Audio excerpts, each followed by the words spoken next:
Good evening students, welcome to Janvani classes. मैं अभिषेक भारद्वाज आपका स्वागत करता हूं हमारे यूट्यूब चैनल पर। बच्चों, आप मेरे साथ बीएससी अपना थर्ड सेमेस्टर पढ़ रहे थे,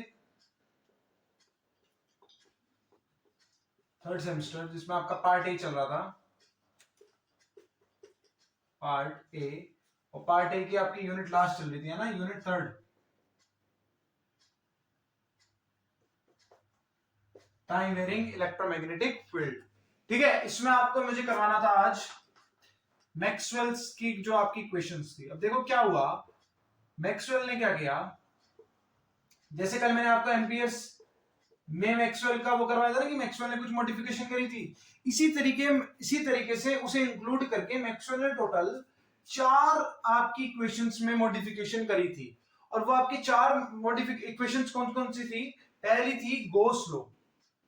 मैक्सवेल ने गोस लॉ में भी क्या करी थी? मॉडिफिकेशन करी थी, गोस लॉ। अब गोस लॉ आपके दो हैं, इलेक्ट्रोस्टैटिक का और मैग्नेटोस्टैटिक्स का, तो उसने दोनों में करी थी, यानी गोस लॉ ऑफ इलेक्ट्रिक फील्ड ने चेंज किया था, और चेंज कर कर क्या बनाया था? जैसे आपका गोस लॉ इलेक्ट्रिक फील्ड का क्या है, सिंपल है भाई, integration of E dot T S बराबर रो बाय एप्सिलॉन नॉट। उसकी जगह पर ये क्या लेकर आया था? उसकी जगह पर ये लेकर आया था del dot D vector equals to rho. D vector आपको पता ही है क्या है, डी वेक्टर आपको पता ही है क्या है। सेकंड उसने क्या किया था? Gauss law of magnetic field, magnetic field में चेंज लाया था। ठीक है, और वो क्या बन गया था आपका? ये आपका बन गया था इक्वल्स टू 0। थर्ड आपका जो था वो था एम्पियर सर्किट लॉ, वो मैं आपको करवा चुका हूं। एम्पियर की आपकी डिफरेंशियल एक फॉर्म है सारी, ठीक है, डिफरेंशियल फॉर्म है। इंटीग्रल फॉर्म भी मैं आपको बताऊंगा, ठीक है, ये इसकी डिफरेंशियल फॉर्म है। ठीक है, अब ये आप इस तरीके से लिख रहे हो, मैक्सवेल इक्वेशन और ब्रैकेट में लिख देना डिफरेंशियल फॉर्म, डिफरेंशियल फॉर्म। ठीक है, एक आपकी थी एम्पियर सर्किट लॉ जिसमें हमने करवाया था, वो मैं आपको करवा चुका हूं। नेक्स्ट थी आपकी फैराडेज वाली, Faraday's law of electromagnetic induction, of electromagnetic induction. ठीक है, Faraday's law of electromagnetic induction. ठीक है, इसकी जो मॉडिफाइड फॉर्म थी वो थी आपका कर्ल ऑफ बी बराबर म्यू नॉट जे। ये तो बच्चों आपका एम्पियर सर्किट लॉ वाली थी, है ना, इसमें कर्ल ऑफ बी ना के कर्ल ऑफ ई था, कर्ल ऑफ ई माइनस का डीबी बाय डीटी। दिख रहा है आपको? ठीक है, ठीक है। फोर्थ वाली आप लिख लेना एम्पियर सर्किट लॉ, वो मैं आपको करवा ही चुका हूं ऑलरेडी, उसकी डिफरेंशियल फॉर्म करवा चुका हूं, इंटीग्रल फॉर्म रह गई थी, इंटीग्रल फॉर्म में आपको करवाऊंगा। ठीक है, डिफरेंशियल फॉर्म बच्चों मैंने आपको करवा दी थी, याद करो क्या थी? B vector equals to mu naught J plus vector by dt। ये आपको मैं करवा ही चुका हूं। ठीक है, ये मैं आपको करवा चुका हूं, एच की फॉर्म में करवाया था, एच की फॉर्म में करवाया था, लेकिन आपको पता है एच आपका क्या होता है? बी वेक्टर आपका होता है क्या?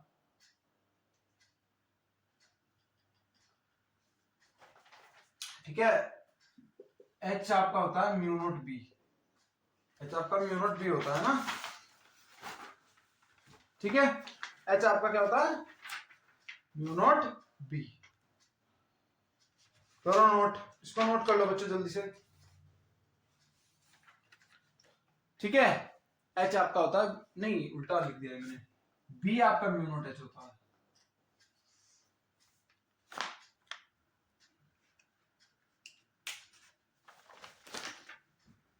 ये उल्टी लिखी गई थी, इसको सही से कर लो। बी आपका म्यू नॉट एच होता है। मैंने आपको एच की फॉर्म में करवाया था, तो आपको बी की फॉर्म में करना है तो म्यू नॉट से मल्टीप्लाई कर दो, आपका बी आ जाएगा। ठीक है, बस इतना ही था। चलो नोट हो गया। अब पहले हेडिंग डालो कौन सी? मैक्सवेल्स फर्स्ट इक्वेशन, मैक्सवेल की फर्स्ट इक्वेशन करेंगे सबसे पहले हम।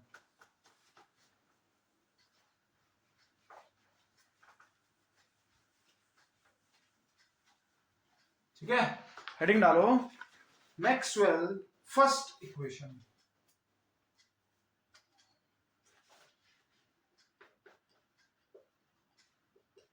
मैक्सवेल फर्स्ट इक्वेशन, ठीक है, मैक्सवेल की फर्स्ट इक्वेशन करते हैं हम, देखना। और मैक्सवेल की फर्स्ट इक्वेशन क्या थी? गॉस लॉ का, जो आपकी इलेक्ट्रिक फील्ड की गॉस लॉ है उसका मॉडिफिकेशन थी। और गॉस लॉ आपकी क्या है? ई डॉट ds जो है वो आपकी rho by q by epsilon not के बराबर है, क्यू बाय एप्सिलॉन नॉट के। यही है ना आपकी गॉस लॉ। अब इसमें मॉडिफिकेशन होगा, तो क्यू को पहले रो में कन्वर्ट करते हैं। कैसे? क्यू आपका अगर होगा तो क्या होगा? Integral, volume integral DV. ठीक है, ठीक है। अब यानी आप क्यू की जगह पर इसको पुट कर सकते हैं, तो कर दो। सो इसको इक्वेशन 1 मान लो, इसको इक्वेशन 2 मान लो, from equation 1 and 2। So from equation 1 and 2 we get, इनको क्या मिल जाएगा? दोनों को बराबर पुट कर दो, यानी ई डॉट ds बराबर dv बाय एप्सिलॉन नॉट। इसको नोट करो।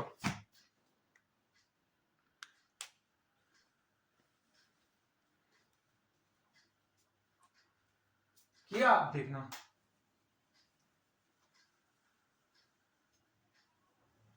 अब ये तो आपका वॉल्यूम है, यहां आपका क्या है? Surface integral. तो वॉल्यूम सरफेस इंटीग्रल को वॉल्यूम इंटीग्रल में हम कैसे कन्वर्ट कर सकते हैं? कौन सी थ्योरम से? बाय गॉस थ्योरम, है ना? बाय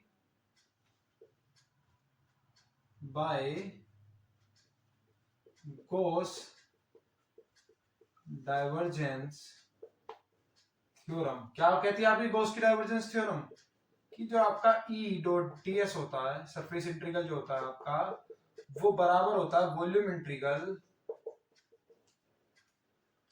वो बराबर होता है आपका वॉल्यूम इंटीग्रल, यानी डेल डॉट ई और डीवी। ठीक है, इसको आप इक्वेशन नंबर 3 लेट कर लो, इसको 4 लेट कर लो। सो जब आप थर्ड वैल्यू निकालोगे, आप फोर्थ की हेल्प से थर्ड में वैल्यू निकालोगे, तो क्या निकल कर आएगी? क्या निकल कर आएगी बच्चों? अब बताना मुझे क्या निकल कर आएगी। ठीक है, तो लिख दो from equation 3 and 4, from equation 3 and 4 we get, हमको क्या मिल जाएगा? हमको मिल जाएगा क्या? डाइवर्जेंस ऑफ ई बराबर आ जाएगा किसके? बराबर आ जाएगा एप्सिलॉन नॉट के, है ना? ये किसके बराबर आ जाएगा? एप्सिलॉन नॉट के। क्यों? क्योंकि डीवी और डीवी आपस में कैंसिल आउट हो जाएंगे। ठीक है, अब जब मैं इस एप्सिलॉन नॉट को इधर लेकर जाऊंगा, तो ये क्या बन जाएगा? ये आपका कुछ इस तरीके से बन जाएगा, एप्सिलॉन नॉट ई और इक्वल्स टू दिस। और आपको पता है ये किसके बराबर होता है? ये आपका डी के बराबर होता है। यानी जो है आपकी इक्वेशन है, ये क्या बनेगी? ये इक्वेशन आपकी क्या बन के आ जाएगी बच्चों? ये वाली जो आपकी इक्वेशन है, अच्छा ये इंटीग्रल इधर भी आना था ना, डीवी जब खत्म होगा तो ये इंटीग्रल भी खत्म हो जाएगा, इंटीग्रल का साइन ही खत्म हो जाएगा ना। हाँ ठीक है, क्योंकि इंटीग्रल से भी इंटीग्रल कैंसिल आउट हो जाएगा। चलो ठीक है, तो ये आपका क्या बन जाएगा? डी वेक्टर और इक्वल्स टू रो। ठीक है, और देखो बच्चों, जब भी ऐसा कुछ कंडीशन आपके आए ना, जैसे integration of x dx equals to integration of x square dx, तो ये आप यहाँ पर y स्क्वायर कर दो। ठीक है, तो ये जो आपका आता है ना, ये आपका x equals to y square ही आता है, क्योंकि ये हमने क्या करा है? इंटीग्रेशन जब ये आपका मान लो ये गिवन है, और आप यहाँ पर इंटीग्रेशन बोथ साइड करवाओगे तो यही तो बनेगा। ठीक है, तो यही चीज करिए वहां पर हमने। हमारा क्या हुआ? इंटीग्रेशन से इंटीग्रल कैंसिल आउट हो जाएगा, तो आपका सिर्फ ये पोर्शन बचेगा। और ये वाला मैंने आपको जो एम्पियर सर्किट लॉ करवा रहा था, जब डिस्प्लेसमेंट करंट समझा रहा था, तो मैंने आपको बताया भी था क्या? Where D equals to epsilon naught E vector, ये मैंने आपको बताया था। ठीक है, ये वही चीज हुई है। ठीक है, ये रो है, रो। Volume charge density. ठीक है, तो ये आपकी होगी मैक्सवेल की फर्स्ट इक्वेशन। अब कौन सी करेंगे हम मैक्सवेल की? अब आपकी चलेगी मैक्सवेल की सेकंड इक्वेशन। नोट करो इसको।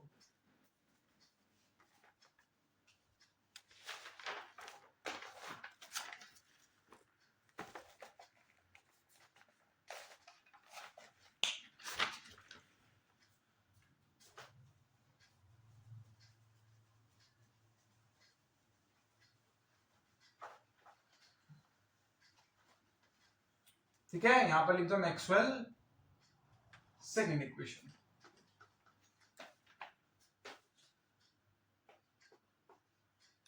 मैक्सवेल की सेकंड इक्वेशन, ठीक है, वो आपकी कौन सी है? Gauss law of magnetic field. ठीक है, उसमें मॉडिफिकेशन करी है। So we know that the number of lines of forces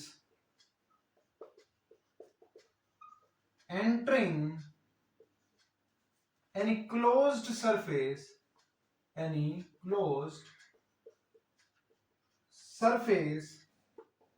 is exactly equal to that leaving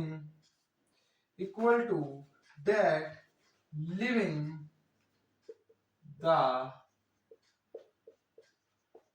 surface. ठीक है भाई, जितनी आपकी लाइंस ऑफ फोर्सेस सरफेस में एंटर करेंगी उतनी क्या करेंगी? उतनी सरफेस से बाहर निकलेंगी। ये चीज हमको पता ही है। हम इसे दूसरी भाषा में क्या लिख सकते हैं? इन अदर वर्ड्स, क्या जो आपका नेट मैग्नेटिक फोर्सेस होंगी, नेट मैग्नेटिक फ्लक्स कह लो या लाइंस ऑफ फोर्सेस कह लो, magnetic flux through a closed surface is always zero। So जो आपका नेट मैग्नेटिक फ्लक्स होगी वो किसके बराबर होगी? जीरो। यानी जो आपका बी डॉट डी एस होगा ना, ये फ्लक्स के बराबर होता है। नेट फ्लक्स ये आपकी किसके बराबर होगी? ये आपकी जीरो के बराबर होगी। किसके बराबर होगी? जीरो के बराबर होगी। ठीक है, जब मैं अब यहां पर गॉस की डाइवर्जेंस थ्योरम लगाऊंगा तो ये मेरी क्या बन जाएगी? By using Gauss divergence theorem, तो ये मेरी क्या बन जाएगी? ये मेरी बन जाएगी, यहां पर v आ जाएगा क्योंकि वॉल्यूम आ जाएगा, डेल डॉट b आ जाएगा और dv, ये पूरा आपका जीरो के बराबर आ जाएगा। ठीक है, क्योंकि गॉस थ्योरम से हम सरफेस इंटीग्रल से वॉल्यूम इंटीग्रल में कन्वर्ट कर सकते हैं। यानी ये सारा भी अब जीरो के इक्वल आ जाएगा, तो आपका इसकी वैल्यू क्या आएगी? जीरो आएगी। ठीक है, यानी जो आपका डेल डॉट बी की वैल्यू आएगी वो भी क्या आएगी? जीरो। और यही आपकी मैक्सवेल की सेकंड इक्वेशन है। वो दिख रहा है ना? ठीक है, और यही आपकी क्या है? मैक्सवेल की सेकंड इक्वेशन है। ठीक है, इसको भी नोट कर लो। अब मैक्सवेल की थर्ड इक्वेशन करेंगे।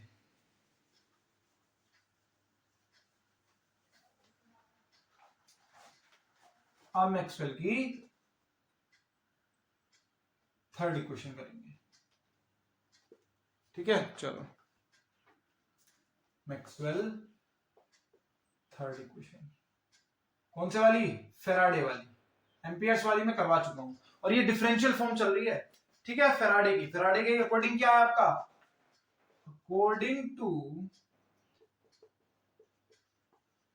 फेराडेज लो, फेराडे आपको क्या बोलता है?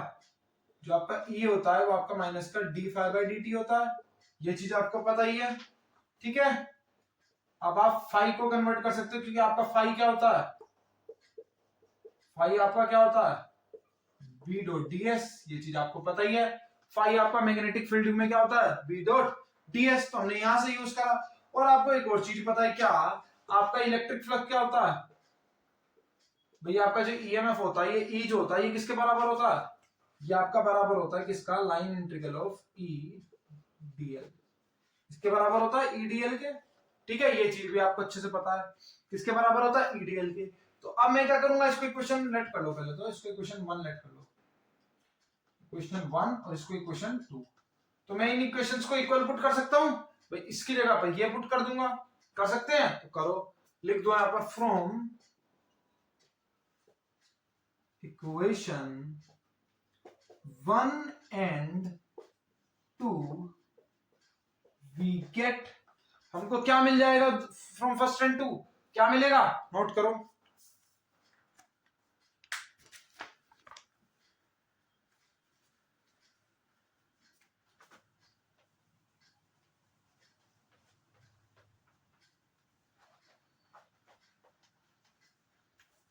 हमको मिल जाएगा बच्चों क्या भाई, हम उस ईएमएफ की जगह पर क्या कर सकते हैं,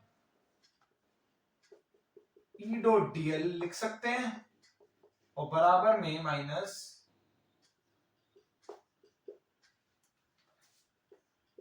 surface integral B dot ds, ये आपका आ सकता है। ठीक है, अब आपको लाइन, अब एक तरफ है आपका लाइन इंटीग्रल, एक तरफ है आपका सरफेस इंटीग्रल, और लाइन इंटीग्रल को सरफेस इंटीग्रल में हम किस तरीके से कन्वर्ट कर सकते हैं, कौन सी थ्योरम लगाकर भाई, वेक्टर कैलकुलस में मैं आपको पढ़ा चुका हूं, स्टोक्स थ्योरम लगाकर। सो बाय यूजिंग स्टोक्स थ्योरम, ठीक है, अब हम स्टोक्स थ्योरम का यूज करेंगे तो हमारे पास क्या आ जाएगा, स्टोक्स थ्योरम का यूज करके, स्टोक्स थ्योरम का जब हम यूज करेंगे तो इसकी वैल्यू अगर हम निकालेंगे तो क्या निकल कर आएगी, ये हमारा सरफेस इंटीग्रल में कन्वर्ट हो जाएगा और क्या आ जाएगा, कर्ल ऑफ ई डीएस बराबर माइनस का d by D t B dot ds. अब सरफेस इंटीग्रल से सरफेस इंटीग्रल क्या हो जाएगा, कैंसिल आउट हो जाएगा और क्या निकल कर आ जाएगा हमारे पास, कर्ल ऑफ ई बराबर माइनस का d B by D t, ये मेरे पास आ जाएगा। और यही मेरी क्या है, यही मेरी क्या है, मैक्सवेल की थर्ड इक्वेशन, हेंस प्रूव्ड। ठीक है, ये मेरी क्या है, मैक्सवेल की थर्ड इक्वेशन। अब मैक्सवेल की फोर्थ इक्वेशन एम्पियर्स की जो है उसको मैं आपको करवा चुका हूं। ठीक है, अब ये तो रही डिफरेंशियल इक्वेशंस, अब मैं इनको क्या करवाऊंगा, लीनियर इक्वेशन प्रूव करवाऊंगा आपको, क्या करवाऊंगा, लीनियर इक्वेशन प्रूव करवाऊंगा। ठीक है, तो चलो इसी यहीं से शुरुआत करते हैं, इसको लीनियर इक्वेशन बनाते हैं, किस तरीके से बना सकते हैं, क्या करेंगे बताओ। इसमें देखो अब हमने क्या करा था, इसका रिवर्स, उसको उल्टा कर देना है बस। ये बच्चों, ये जो आपका आ रहा है ना, ये वाला पोर्शन जो आ रहा है, ये ही आपका लीनियर इंटीग्रल, इसको ही मैक्सवेल की लीनियर इंटीग्रेशन वाली वो बोल देते हैं। ठीक है, ये जो आपका निकल के आ रहा है यही मैक्सवेल की लीनियर इक्वेशन है, सॉरी मैक्सवेल की थर्ड इक्वेशन है, किस फॉर्म में, इंटीग्रल फॉर्म में। ठीक है, ये वाला पोर्शन जो है, या फिर आप ये ना कह के फिर आप ये भी कह सकते हो, क्योंकि दोनों एक ही बात है। ठीक है, इसको आप बोल सकते हो। तो आपको बेसिकली करना क्या है, आपको पहले आपको बताना है कि हाँ हमको पता है क्या कि हमारी जो डिफरेंशियल फॉर्म, चलो मैं लिख के बताता हूँ आपको पूरा, जैसे आपको, क्योंकि ये क्वेश्चन दो तरीके से आता है, क्या कि पहला आता है लीनियर फॉर्म फाइंड करो, दूसरा आता है क्या, इंटीग्रल फॉर्म फाइंड करो। तो अब मान लो आपके पास क्वेश्चन उठकर आ जाए कि find the integral form of find the all Maxwell equations in integral form, तो आप इस क्वेश्चन को किस तरीके से करेंगे, अब समझना आप किस तरीके से आप इस क्वेश्चन को कर सकते हैं। ठीक है, ये मैं आपको बताता हूं। ठीक है, तो पहले आपकी क्या आएगी, मैक्सवेल की फर्स्ट इक्वेशन। सो मैक्सवेल फर्स्ट इक्वेशन, अब कौन सी किस फॉर्म में है, ये आपका है इंटीग्रल फॉर्म में, इंटीग्रल फॉर्म। ठीक है, ये आपकी क्या है, इंटीग्रल फॉर्म में। ठीक है, तो आपकी मैक्सवेल की जो फर्स्ट इक्वेशन थी वो आपकी क्या थी, मैक्सवेल की फर्स्ट इक्वेशन जो आपकी आई थी, क्या आई थी, यही थी, है ना, del dot D vector equals to rho आई थी। अब आपको क्या करना है, इसका इंटीग्रेशन कर देना है, कौन सा, ओवर वॉल्यूम वी करेंगे। ठीक है, मतलब वॉल्यूम इंटीग्रेशन करेंगे इसका। So integrating this equation over volume v, over volume v। तो हमको क्या मिल जाएगा, v गेट क्या मिल जाएगा हमको, v dv बराबर v dv, यही मिल जाएगा। और ये आपका किसके बराबर आ जाता है, ये आपका q के बराबर आ जाता है। ठीक है, तो ये तो हो गया वॉल्यूम इंटीग्रल। अब क्या करेंगे हम, इस वॉल्यूम इंटीग्रल को सरफेस इंटीग्रल में कन्वर्ट कर सकते हैं। क्या कर सकते हैं, इस वॉल्यूम इंटीग्रल को सरफेस इंटीग्रल में कन्वर्ट कर सकते हैं। तो दोनों साइड इंटीग्रल लगा रहेगा ना, क्योंकि यहाँ अगर इसको यहाँ छोड़ेंगे, भाई इंटीग्रल फॉर्म तो यहाँ दिख रहा है कि सर इंटीग्रेशन तो आगे आप बोल सकते हैं, लेकिन बच्चों क्या होगा कि इंटीग्रल से इंटीग्रल कैंसिल होगा, ओरिजिनल फॉर्म आ जाएगी। तो हमको क्या चाहिए, एक तरफ वॉल्यूम इंटीग्रल चाहिए, एक तरफ सरफेस इंटीग्रल चाहिए। तो क्या होगा, हम दोनों को मैनेज कर पाएंगे फिर, क्योंकि वो अलग तरीके से सॉल्व होगा, ये अलग तरीके से सॉल्व होगा और कैंसिल आउट भी नहीं होंगे। ठीक है, तो एक काम करते हैं, इसको हम क्या करेंगे, सरफेस इंटीग्रल में कन्वर्ट कर लेंगे। और किस तरीके से कर सकते हैं, गॉस डाइवर्जेंस थ्योरम लगाकर। तो इसमें लगाएंगे गॉस डाइवर्जेंस थ्योरम। ठीक है, फ्रॉम गॉस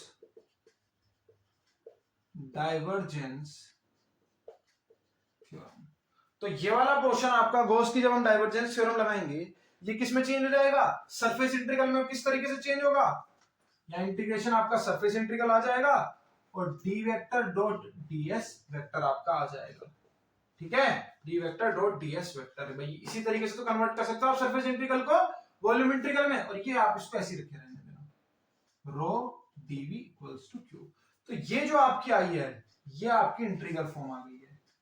कैसी फॉर्म आ गई है, इंटीग्रल फॉर्म आ गई है। ये आपकी मैक्सवेल की फर्स्ट इक्वेशन की इंटीग्रल फॉर्म है। ठीक है, इसको नोट कर लो।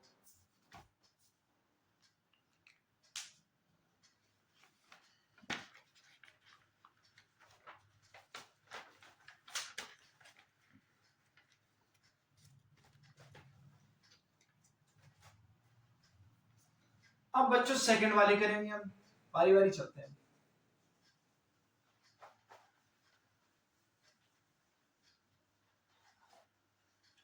अब आपको क्या करना है, सेकंड वाली करनी है।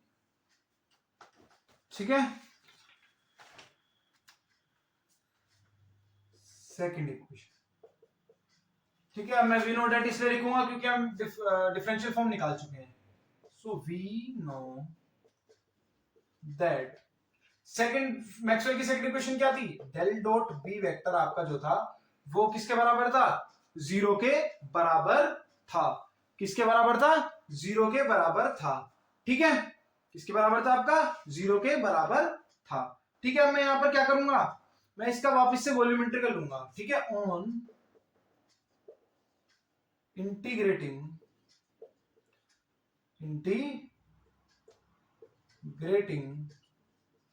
Over volume v, v get हमको क्या मिल जाएगा, ये वॉल्यूम इंटीग्रल आ जाएगा dv इक्वल्स टू 0। और यहां पर हम गॉस थ्योरम लगाएंगे तो हमारे पास क्या आ जाएगा, सरफेस इंटीग्रल आ जाएगा। ठीक है, सरफेस इंटीग्रल करेंगे तो क्या होगा, इसके इक्वल v की इक्वेशन आ जाएगी। ठीक है, तो हम उसको भी लिख सकते हैं चाहे तो। ठीक है, तो भाई जब हम गॉस थ्योरम लगाएंगे तो क्या होगा, बाय गॉस डाइवर्जेंस थ्योरम, जो आपका ये वॉल्यूम इंटीग्रल है किसके बराबर आएगा, बी डी एस के बराबर आएगा। और ये भी आपका किसके बराबर होगा, जीरो के बराबर हो जाएगा। ठीक है, तो ये आपकी कौन सी फॉर्म आ गई, ये आपकी थर्ड इक्वेशन की, सेकंड इक्वेशन की इंटीग्रल फॉर्म आ गई। सेकंड इक्वेशन की क्या आ गई, इंटीग्रल फॉर्म। इसको नोट कर लो।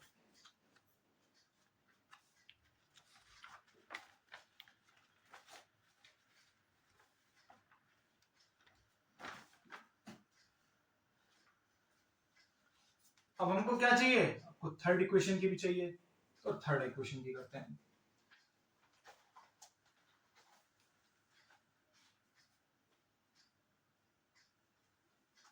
ठीक है, सो मैक्सवेल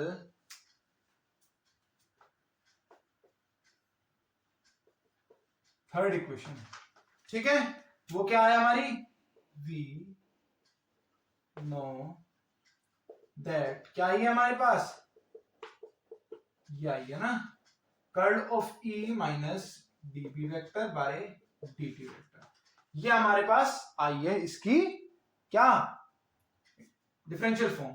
अब यहां पर इंटीग्रेशन करेंगे किसी सरफेस में, ठीक है, on integrating over surface S, we क्या मिल जाएगा हमको, ई वेक्टर ds, ठीक है, b डॉट ds, ये हमको मिल जाएगा क्या, हमारा इंटीग्रल फॉर्म। इसमें क्या अभी हम कर सकते हैं, क्यों, क्योंकि एक जगह तो भाई दोनों जगह क्या है, दोनों जगह सरफेस इंटीग्रल है। अब हमको क्या करना है, इस सरफेस इंटीग्रल को लाइन इंटीग्रल में कन्वर्ट कर सकते हैं, है ना। भाई यही तो करा था जब हम इसकी डिफरेंशियल फॉर्म बना रहे थे, तो हमने किसका यूज किया था, तभी हमने स्टोक्स थ्योरम यूज की थी, तो दोबारा से स्टोक्स थ्योरम यूज कर लेंगे। बस इसी चीज को याद रखना है आपको, हमने क्या चीज यूज करी थी, ठीक है। सो स्टोक्स थ्योरम यूज कर लेंगे। सो बाय यूजिंग स्टोक्स थ्योरम, जब हमने स्टोक्स थ्योरम यूज करी तो हमारे पास क्या बन जाएगा, इधर क्या बन जाएगा, लाइन इंटीग्रल बनेगा। कैसे बनेगा, इसको नोट करो आप।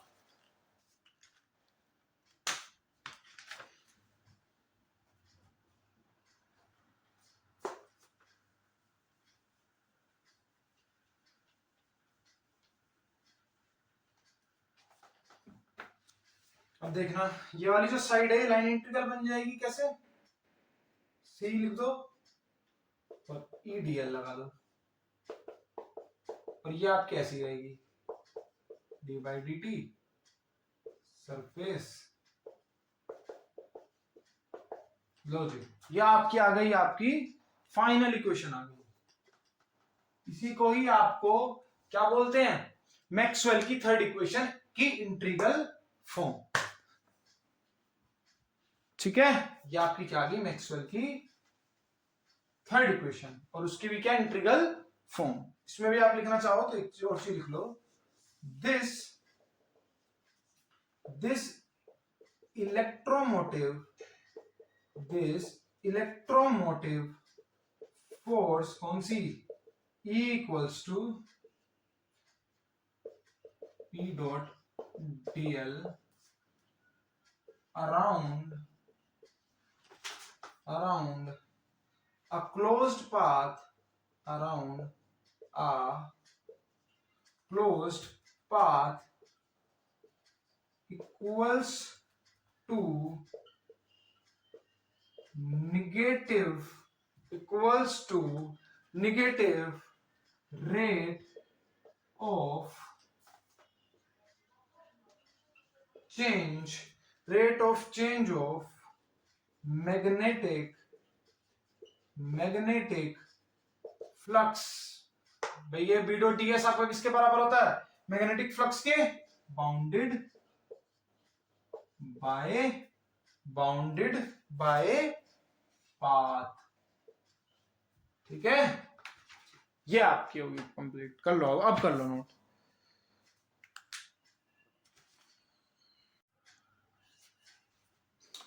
अब मैंने आपको मैक्सवेल की फोर्थ इक्वेशन की डिफरेंशियल फॉर्म करवाई थी, लीनियर वो रह रही थी इंटीग्रल फॉर्म, तो वो करते हैं, ठीक है।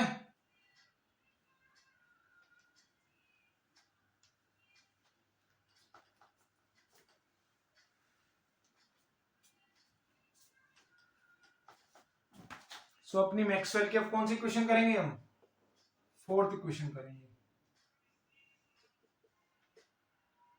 ठीक है। फोर्थ इक्वेशन करेंगे, मैक्सवेल की फोर्थ इक्वेशन, और रिजल्ट क्या निकल के आया था हमारे पास, रिजल्ट क्या निकल के आया था, कर्ल ऑफ बी बराबर mu naught J vector plus dt vector by dt, dd vector by dt, ठीक है। वहां इसमें भी क्या करेंगे हम, इंटीग्रेशन करेंगे over surface. So on integrating over surface S, we get क्या मिल जाएगा हमको, ds म्यू नॉट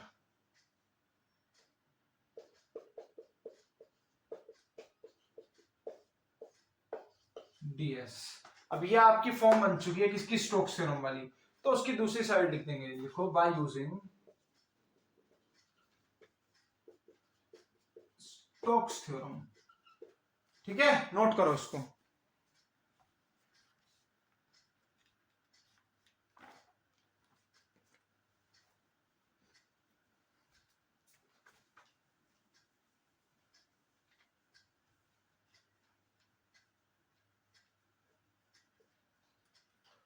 ठीक है, तो ये जो आपका है ये क्या बन जाएगा, ये आपका बन जाएगा बी डॉट डीएल।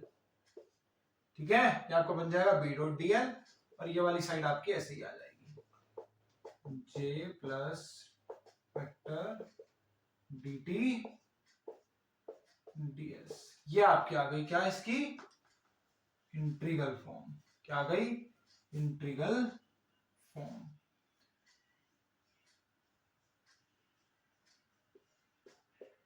ठीक है, ये इसकी आ गई इंटीग्रल फॉर्म। तो आपकी फोर्थ भी खत्म। अब आपकी सारी इक्वेशन हो गई हैं, मैक्सवेल की चारों इक्वेशन हो गई हैं। अब इसमें कुछ स्पेशल केसेस हैं, वो दो स्पेशल केसेस भी मैं आपको करवा देता हूं जल्दी से। ठीक है, इसे नोट कर लो फटाफट से।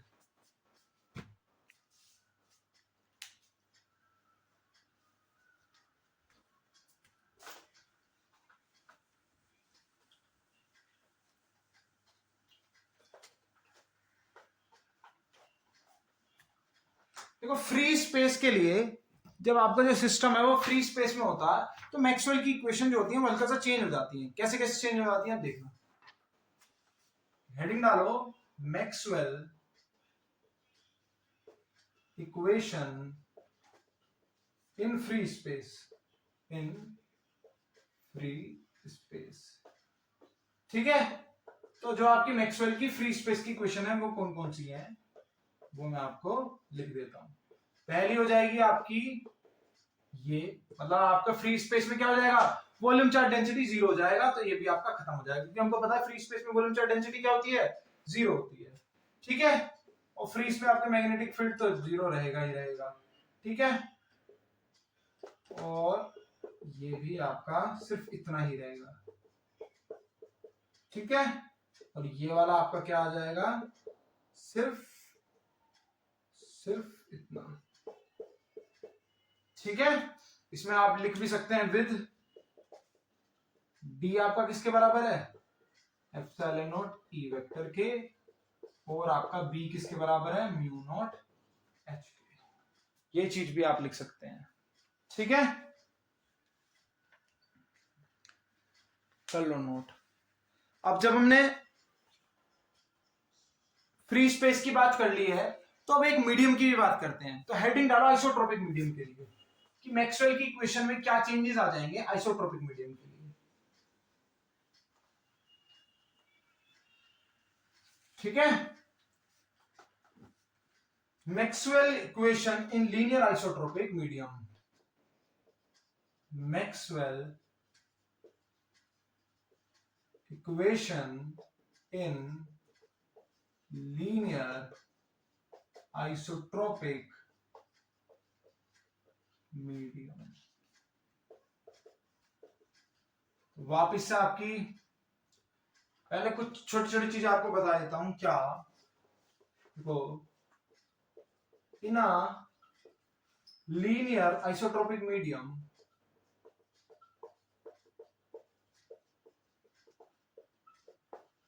वी हैव, क्या, थोड़ा बस मीडियम में है तो आपका परमिटिविटी और परमिएबिलिटी थोड़ा सा अलग हो जाएंगे। क्या, डी आपका एप्सिलॉन नॉट ना लेके एप्सिलॉन लेना पड़ेगा हमको, और आपका जो बी है वो क्या हो जाएगा, वो आपका म्यू एच हो जाएगा।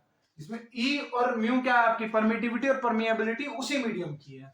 ठीक है, ऑफ दैट मीडियम। ठीक है, तो आपकी जो मैक्सवेल इक्वेशन है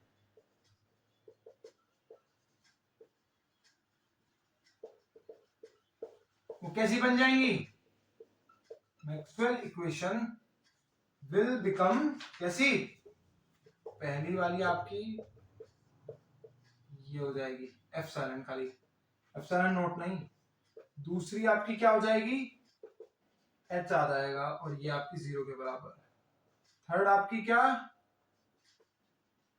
equals to mu H vector by d t, और लास्ट आपकी जो फोर्थ वाली है वो आपकी क्या हो जाएगी, H vector equals to J vector equals